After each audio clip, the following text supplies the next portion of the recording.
धंधा चल रहा है करके, ये आपके आने के डर से है, तो यहाँ पे क्या क्या किया जा रहा है करके। और अगर एमसीआई की टीम अगर आ रही है और मुझे पता चला तो मैं पर्सनली उन्हें मिलकर, या अगर दिल्ली में हुआ तो मैं दिल्ली में उनके चेयरमैन से जाकर मिलूंगा और उनको ये बताऊंगा कि साहब ये देखिए महाराष्ट्र के अंदर ये ऐसा कारोबार चल रहा है करके। ये हो गया। दूसरा ये है कि ये आज कराड़ साहब का एक भव्य कार्यक्रम होने जा रहा है रामा इंटरनेशनल होटल के अंदर। आपने ये ऐड देखे होंगे। ये ऐड के अंदर इन्होंने लिखे हैं भव्य कर्ज वाटप सोहळा यांचा प्रमुख उपस्थिती 2900 कोटी कर्ज वाटप, लाभार्थ्यांचे हार्दिक स्वागत। बैंकर्स एसोसिएशन जितने भी है उन लोगों ने इस तरह के राजनीतिक उपयोग का इस्तेमाल करते हुए अपनी राजनीति की दुकान चलाने का विरोध किया है लिखित के अंदर। उन्होंने ये कहा है अपनी शिकायत के अंदर कि ये इस तरह के जो कारनामे जो अभी भागवत कराड़ साहब कर रहे हैं, वो ये समझ रहे हैं कि बैंक्स मतलब मेरी जागीर है और मैं यहां पर अपना दुकान सेट कर लूंगा अच्छे तरीके से लोगों को खर्च वाटप करके।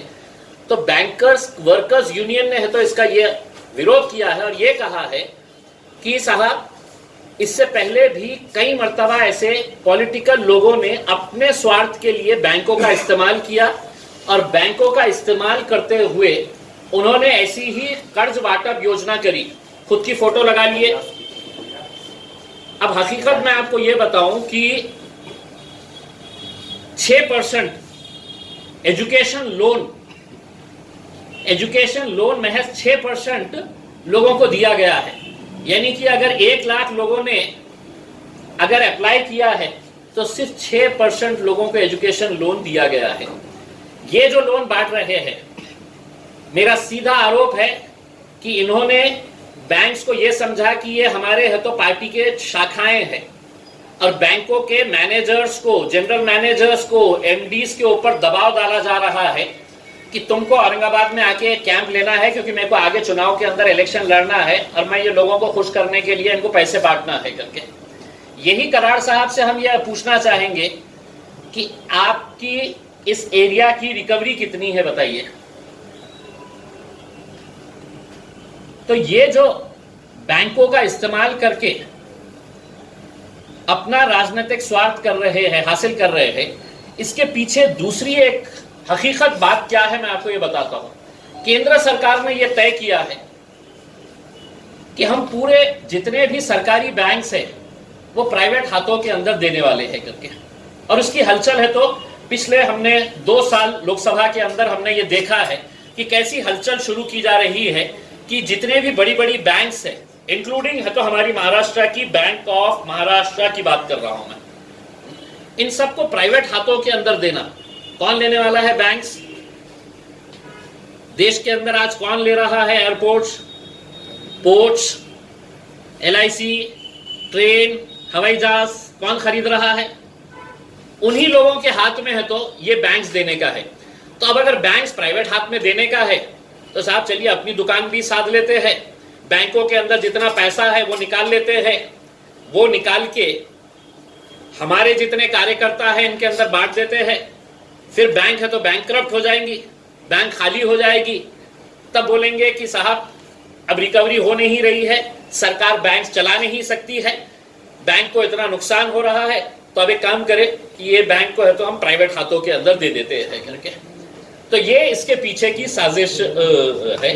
और ये साजिश भले ही सरकार के अंदर बैठे मंत्री या खुद कराड़ साहब इसको नकारे, हकीकत यही है कि ये बैंकों के चेयरमैन और एमडी के ऊपर दबाव डालकर अपने कार्यकर्ताओं को, अपने करीब के लोगों को बैंक का पैसे का कर्ज वाटप का इतना बड़ा स्कीम यहाँ पे ये जो चला रहे हैं, जिसका विरोध खुद bank association, bank employees association ने कहा है और बड़े कड़े शब्दों के अंदर उन्होंने लिखित रूप के अंदर यह दिया है कि इससे पहले कौन कौन से राजनीतिक नेताओं ने ये बैंकों के अंदर इस तरह की धांधलियां करके सिर्फ अपने पॉलिटिकल स्वार्थ के लिए ये सब कर रहे हैं। मैं बैंकों के चेयरमैन और एमडी से ये बोलूंगा कि आपकी जिम्मेदारी कराड़ साहब की कुर्सी बचाना नहीं है, आपकी जिम्मेदारी ये है कि गरीबों तक जो जेन्युइन लोग हैं उनको किस तरह से खर्च वाटप कर सकते हैं। आपकी जिम्मेदारी ये है कि आपके बैंक का इंटरेस्ट क्या है ये देखना चाहिए, ना कि नरेंद्र मोदी साहब और कराड़ साहब का इंटरेस्ट क्या है इसके अंदर ये देखना चाहिए। बैंक के पास जो भी जा रहा है, जो जरूरतमंद है उसकी मदद करना चाहिए, और ना कि इस तरह के इनके दबाव में आकर हमने कुछ ऐसे निर्णय लेना चाहिए जो आखिर बैंक के लिए बहुत घातक साबित हो सकते हैं। हे 28 टीचर्सला सांगण्यात आलेलं आहे की तुम्हाला उस्मानाबादला जॉईन करायचं आहे। देखिए, बहुत ही मतलब दुर्भाग्यपूर्ण बात है कि मेडिकल काउंसिल ऑफ इंडिया जब इंस्पेक्शन करने के लिए आती है तो सबसे पहले उन्हें यह पूछना चाहिए कि आप हॉस्पिटल चला कैसा रहे, आपके पास प्रोफेसर्स कितने हैं, स्टाफ कितना है करके। अगर एक डिपार्टमेंट को चीट करने के लिए दूसरा गवर्नमेंट डिपार्टमेंट बोलेगा कि नहीं हम चुप चुप के लेकर आ रहे हैं करके, जबकि हकीकत यह है कि लातूर ले लीजिएगा, अंबेजोगाई ले लीजिएगा, या आपका धुलिया ले लीजिएगा, यहां पर और औरंगाबाद ले लीजिएगा, 60% के करीब 50 to 60% हॉस्पिटल्स, अलग अलग हॉस्पिटल्स के अंदर वैकेंसीज है टीचर्स की। अब अगर यहां से ये टीचर्स को बोल रहे हैं आप उस्मानाबाद चले जाओ, तो यहां के बच्चों का क्या हाल होने वाला है। ये पूरी की पूरी लिस्ट और पूरा का पूरा हम ये आपके इसके ऊपर हम अपलोड कर देंगे, आपके ईमेल के ऊपर फॉरवर्ड कर देंगे, सबके ईमेल ले लें ये पूरा लिस्ट। और आप इसके अंदर ये सवाल उठाइएगा कि ये कितना गंभीर मुद्दा है, जबकि एक तरफ हम फाइट कर रहे हैं कि जल्द से जल्द है तो प्रोफेसर्स की, एसोसिएट प्रोफेसर्स की, लेक्चरर्स की नियुक्ति की जाए, और दूसरी तरफ गवर्नमेंट इस तरह की चीटिंग कर रही है करके।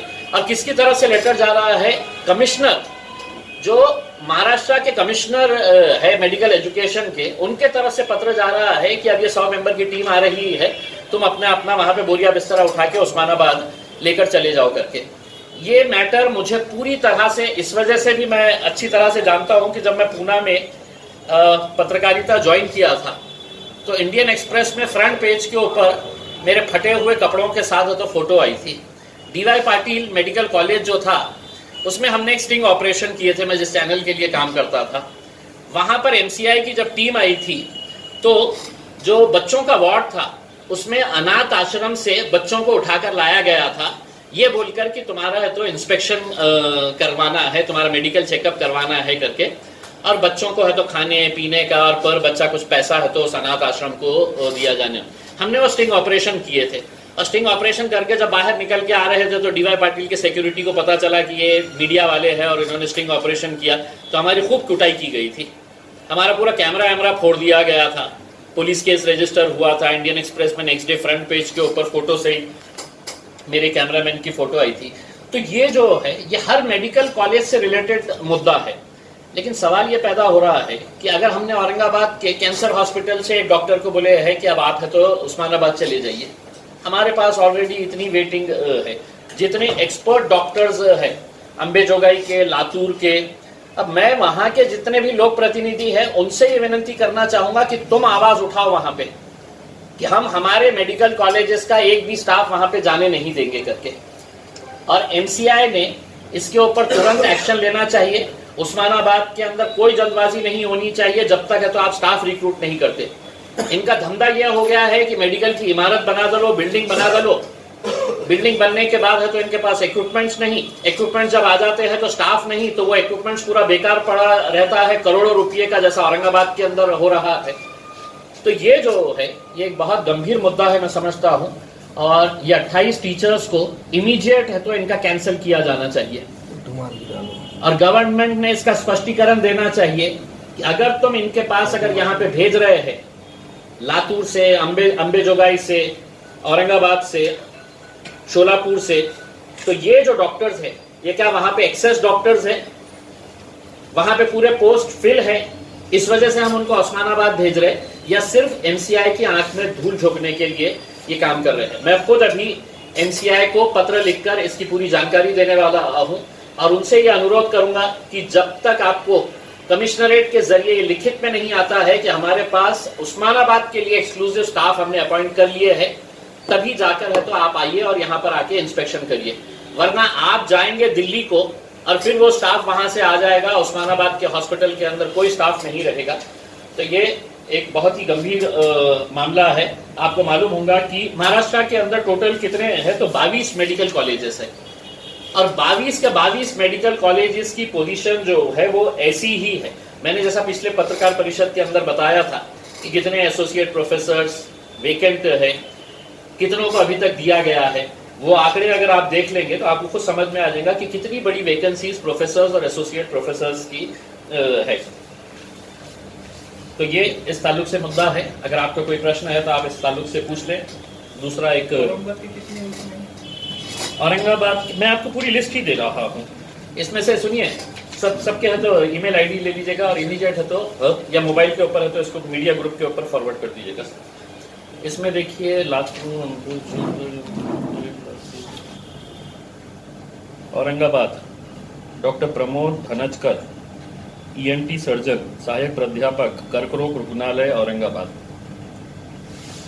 टीम जो है ना वो उनको एक दिन पहले भी बोल सकती है कि हम कल आ रहे हैं करके, उसमें तो इनको है तो अपना पूरा है तो चुप चुप का सेटअप बना के रखना पड़ता है उसके अंदर। बल्कि यहाँ तक रहता है कि पेशेंट्स को तक बाहर से लेके आते हैं क्योंकि डॉक्टर्स ही नहीं है। तो ये दिखाने के लिए, जैसा DY पाटिल के अंदर हुआ था, हमने पूरा एक्सपोज किए थे कि कौन से आश्रम में से उठाकर लेके आए थे, कितना पैसा एक एक बच्चे के नाम के ऊपर DY पाटिल मेडिकल कॉलेज ने दिया था उस अनाथ आश्रम को, और सारे बच्चों को है तो बेड के ऊपर लिटा दिए थे, बोले आपको मेडिकल चेकअप करवाने के लिए लेके आए हैं करके। तो हमने पूरा स्टिंग ऑपरेशन करने के बाद हमारी खूब धुलाई हुई थी वहाँ पे। इम्तियाज भाई, बात यह है कि एक मेडिकल कॉलेज ओपन हो रहा है, बच्चों को वहाँ शिक्षण होगा, अगर इसके लिए ये इस तरह की कार्रवाई होती है तो इसमें हर्ज क्या है? ठीक है, आप वो प्रोसेस जो भर्ती की प्रोसेस है उसको कितनी लेंदी होगी, क्योंकि आप खुद कोर्ट में हैं, आप खुद जानते हैं, आपने कोर्ट में कहते हैं खुद लड़ाई लड़ी, अभी तक वो जगह नहीं भरेगी। तो ये कब तक भरेंगे, और इसके लिए फिर वो मेडिकल कॉलेज रुकाना कितना? नहीं, मेडिकल देखिए, अगर आप कोई BA BSc BCom कॉलेज अगर चला रहे हैं तो आपके पास अगर लेक्चरर नहीं है तो आपको ऐसे 50 लेक्चरर्स है तो एक दिन के अंदर मिल जाएंगे जो आपको BA BCom BSc पढ़ाने के लिए 50 मिल जाएंगे। लेकिन मेडिकल कॉलेज के स्टूडेंट्स को पढ़ाने के लिए कोई सड़क चलते आदमी को है तो अपॉइंट नहीं किया जा सकता है। प्रोफेसर रैंक होता है, एसोसिएट प्रोफेसर रैंक होता है। तो जब ये हकीकत है और हमने आंकड़ों के साथ है तो ये हकीकत बताया है कि पूरे 22 मेडिकल कॉलेजेस के अंदर शॉर्टेजेस है। 22 मेडिकल कॉलेजेस के अंदर 50 to 60% शॉर्टेजेस है। हमारे पास पूरा डेटा समेत है तो उसका ये आया है। तो मैं भी चाह रहा हूं कि हर जिले के अंदर मेडिकल कॉलेज शुरू होना चाहिए, हर जिले में। लेकिन अगर आपके पास मेडिकल कॉलेज, देखिए हॉस्पिटल और कॉलेज एक अलग बात है। ये जो बात हो रही है ये मेडिकल कॉलेज की बात हो रही है कि वहां से हम डॉक्टर्स तैयार करवा के निकालने वाले हैं इसमें। तो अगर उनको पढ़ाने के लिए एक्सपर्ट डॉक्टर्स ही नहीं है तो आप इनको तात्काल, आप खुद लिख रहे हैं कि आप तात्काल ज्वाइन करो करके, और हमको टेम्पररी वहां पे आपको शिफ्ट करने का है। तो कोई भी बेवकूफ आदमी रहेगा जो अस्पताल खुलने का विरोध करेगा, और मैं तो सबसे आखिर में रहूंगा क्योंकि मेरी पिछले 7-8 साल से यही कोशिश है कि हम ज्यादा से ज्यादा हॉस्पिटल्स बनाए करके।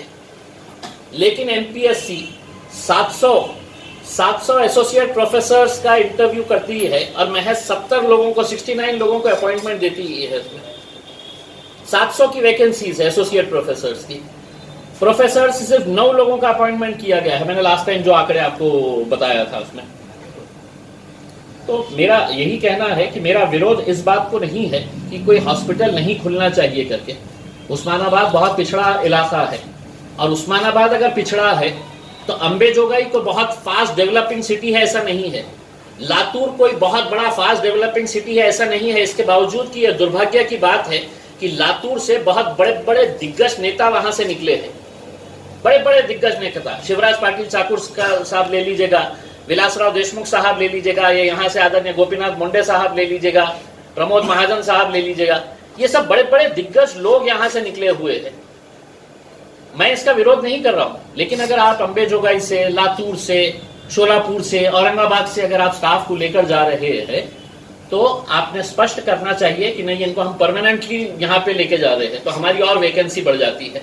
औरंगाबाद के अंदर जो हमारी ह्यूज वैकेंसी है औरंगाबाद के अंदर, वो वैकेंसी और बढ़ जाती है। तो आप ये अगर मुझसे ये करेंगे कि नहीं आप इसका विरोध क्यों कर रहे हैं, मैं तो चाहूंगा कि उस्मानाबाद में एक नहीं 4 मेडिकल कॉलेजेस खोले, लेकिन स्टाफ के साथ खोले। मेडिकल का पढ़ाने के लिए है तो अगर कोई बोलेंगे डॉक्टर किस कोई आदमी की मैं साहब मेरे पास MBA की मास्टर्स डिग्री है, PhD है, मैं पढ़ाता हूं जाके, तो नहीं होता है वैसा। मेडिकल के स्टूडेंट्स को पढ़ाने के लिए you need doctors, you need highly qualified professionals. वो आपके पास शॉर्टेज है। आप सिर्फ मेडिकल का सिर्फ घोषणा करके राजनीतिक आपका स्वार्थ जो है वो साध ले रहे कि देखो हमने MBA में इधर खोल डाले, उस्मानाबाद में हमने खोल डाले, मुख्यमंत्री आएंगे उसका उद्घाटन करेंगे और खूब गाजा बाजा करेंगे, लेकिन उनको ये आईना दिखाना भी जरुरी है। वो आईना मैं दिखा रहा हूं। प्रकारचे चीटिंग करून आपण काय साध्य करणार आहे आणि कोणीतरी प्रश्न विचारायला पाहिजे, म्हणजे सरकार ही मतलब चीटिंग करण्यासाठी तुम्हाला सांगत आहे, त्यांचं परमनंट झालेलं आहे का नाही तात्पुरता, कशासाठी फक्त एक MCI ची टीम येईल त्यांना दाखवायचं आपल्याला की मतलब हे आहे आपल्याकडे इतके प्राध्यापक आहे, आपण मेडिकल कॉलेज सुरू करू सकता।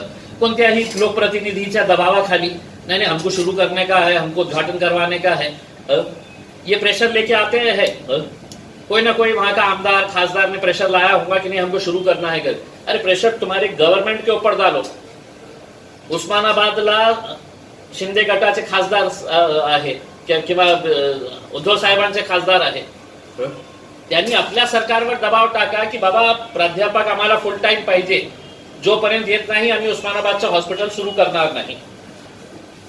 तो औरंगाबाद का तो सिर्फ इसके अंदर एक ही है, लेकिन मेरे हिसाब से पूरा लातूर और अंबाजोगाई पूरा खाली कर दे रहे हैं। उनको तो इमीडिएट सदर बदल तात्काळ अंमलात आणण्यात यावा। सरकार ने ये निर्णय लिया है कि हर जिले के अंदर एक मेडिकल कॉलेज खोला जाएगा करके। उस्मानाबाद के अंदर ये मेडिकल कॉलेज की शुरुआत होने जा रही है, लेकिन कोई भी मेडिकल कॉलेज जब शुरू होता है उससे पहले मेडिकल काउंसिल ऑफ इंडिया की टीम आती है, वो पूरा इंस्पेक्शन करती है कि यहाँ पर स्टाफ बराबर है क्या, इंफ्रास्ट्रक्चर बराबर है क्या, पेशेंट्स के लिए क्या क्या फैसिलिटीज है, ये सब देखा जाता है। ऐसे हालात के अंदर अगर आप देखेंगे तो उस्मानाबाद के लिए MCI की टीम जब आ रही है तो उससे पहले महाराष्ट्र का जो मेडिकल एजुकेशन डिपार्टमेंट है, वो मेडिकल एजुकेशन डिपार्टमेंट ने एक नोट जारी किया है और उसके अंदर ये कहा है कि 28 डॉक्टर्स जो अलग अलग मेडिकल कॉलेजेस के अंदर, गवर्नमेंट मेडिकल कॉलेजेस के अंदर कार्यरत है, उनको कहा गया है कि चूंकि ये MCI की टीम आ रही है, आप फौरन उस्मानाबाद शिफ्ट हो जाइए टेम्पररी बेसिस के ऊपर। इसका मतलब ये है कि MCI की टीम आएंगी तो उनको ये दिखाया जाएगा कि ये उस्मानाबाद का ये पूरा स्टाफ है करके, जबकि हकीकत ये है कि महाराष्ट्र के 22 मेडिकल कॉलेजेस के अंदर 50 to 60% वैकेंसीज है, प्रोफेसर्स की, एसोसिएट प्रोफेसर्स की, लेक्चरर्स की, इन सब की पोजीशंस वेकेंट होने के बावजूद भी अब यहाँ पर शोलापुर, अंबेजोगाई, लातूर, औरंगाबाद से डॉक्टर्स को कहा गया है कि आप यहाँ पे फौरन उस्मानाबाद चले जाइए। तो मेरे हिसाब से एक गवर्नमेंट डिपार्टमेंट किस तरह दूसरे गवर्नमेंट डिपार्टमेंट को बेवकूफ बना सकता है, उसका एक जिंदा मिसाल है ये। आज महाराष्ट्र के अंदर मेडिकल सर्विसेज पूरी तरह से क्रिपल्ड है, बहुत बुरी हालत के अंदर है, और उसके अंदर इस तरह के धांधलियां अगर सरकार खुद कर रही है तो सोचिएगा कि वो पेशेंट्स के साथ कितनी गंभीर है, उनको सुविधा देने के मामले के अंदर कितनी गंभीर है। तो हम इस बात का निषेध करते हैं, निंदा करते हैं, और मैं खुद MCI से अप्रोच होकर मैं ये कहूंगा कि ये उस्मानाबाद के अंदर आप जो आ रहे हैं, ये आपके आंखों में धूल झोंकने का ये काम महाराष्ट्र का ये मेडिकल एजुकेशन डिपार्टमेंट कर रहा है।